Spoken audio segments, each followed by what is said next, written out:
guys are another really big showpiece that you could have if you're wanting bigger house plants. These are called Majesty palms. They're quite big. They're bigger than some people. And they get bigger than this. They can get taller than this. There's some I've seen that are as tall as me, and I'm 5'11". So they get to be a decent size. They're absolutely stunning. It's really cool. Their new growth stays nice and tight in the middle. So if you look at this one, it's nice and tight. And then this piece here is going to start to spread out into this here. And then eventually they'll fall into these big, I think they're called fronds. Fronds. Yeah, fronds. And then they're just a really pretty showpiece to have in your home. Super easy to care for. Look great next to any chair, and could be a cat toy. Could not. So next, I'm going to show you guys some of our new bromeliads. Now, bromeliads are really great for terrariums, for geckos and things like that, but they're also really pretty just to have as a houseplant, and they're dog and cat friendly, which is really great because I have a billion of them at home. So these ones are really pretty, and right now they're actually flowering. And so they get these really pretty little purple flowers. And then after those purple flowers start to die off, they'll shoot up a bunch of pups from the base, which is really cool to watch too. It's kind of going to observe the life cycle of the plant a little bit. And then we also have these smaller bromeliads that are really pretty. We have this really pretty red one, which I really like a lot. And then down here, we also have some other colors here. So we got more like a fuchsia and a vanilla and a pink color. And then back there, we also have a really beautiful yellow and orange one. And they're just a fantastic plant to have at home. And then over here, we also have some more bromeliads because we love them in the shop. And this just shows you how different they can be. These ones aren't flowering. They will eventually sprout up a flower. And some of them are just solid, but then if you look at some of them, they have these really awesome stripes, which are really cool. Add some variety. So, and then I'm going to take you guys over here to see our air plants. So, here's our air plants. We have a pretty good selection. We got these really giant extra large air plants, and when I say they're big, they're pretty big. These guys are really cool. If you want a low maintenance plant, this could be one for you. So the nice thing about these is you don't have to pot them. You can literally sit them out anywhere like this, which is really cool. And then you just soak them once a week for about 15 minutes in a bucket of water, and then that's it as far as their care goes. And then you just sit them around. So I'll just show you some different ones we have that are really cool. So these are our extra larges,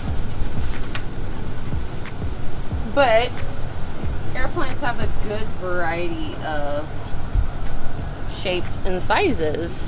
These are all different air plants, and they look so different. So you can have different looking plants, but all have similar care, and you can soak them all together at the same time too, which saves on care. If you're really busy, I know a lot of like nurses and doctors and people that serve, whether it's police officers or firefighters, you know, there's a lot of like on-call people that have really busy schedules, or moms, you know, with your kids' activities and stuff.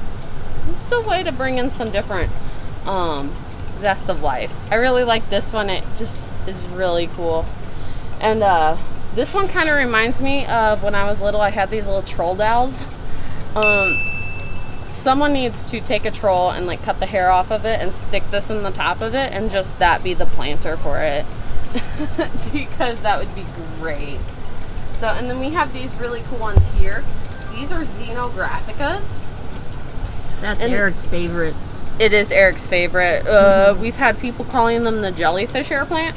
But the xenographicas can get quite large too. So these are smaller, but I've seen some easily 4 times the size. It takes a while for them to get that big, but they're very easy to maintain, and they're very cool.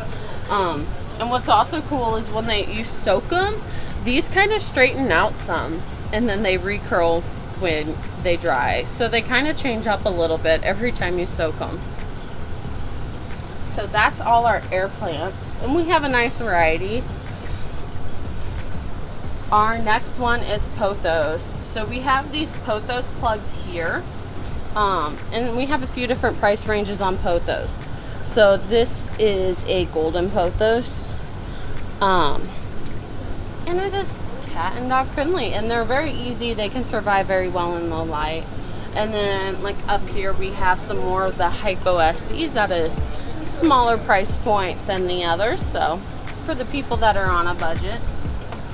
So, and then over here we also have more of our bromeliads. These guys are unpotted bromeliads, so they're really good for terrariums and stuff. However, it's kind of cool because you can pick your own on them. Some of them have more of the dots, and they're just really cool to have around. So we got, because it was being requested a lot, we have gotten in a lot of carnivorous plants, including Venus flytraps. So these guys are super nice to have in the house if you have any like fruit fly issues, but they're also dog and cat friendly. So these guys are a win and a win. You cannot lose with them. They do like a lot of humidity, so we just have a little bit of water in the tray to soak them in, but they're super easy. And then over here we have spider plants. Now I have, I think like 15 spider plants at home. I really like them. And these guys are really cool. None of ours are doing it right now, but when these guys want to reproduce, they throw out little shoots, and then the little shoots, while still connected to this plant, start creating baby plants. And then eventually you can repot those. But they're really pretty. They can be bigger than this. They're really good hanging plant if you want something that add a little more dimension to your home. And then down here we just have some more of those wandering Jews. And then this is my favorite bromeliad in the shop, and I know I've shown you a lot of bromeliads, and this is our only one in the shop that looks like this. But look at all that variation of color. Hot pink in the middle, stripes up the side. It's just so pretty. And if you want an extra good deal, it's throwing out a baby already. So if you want 2 for 1. So, and I'm Grace with Tye-Dyed Iguana, and that's it for our plants today.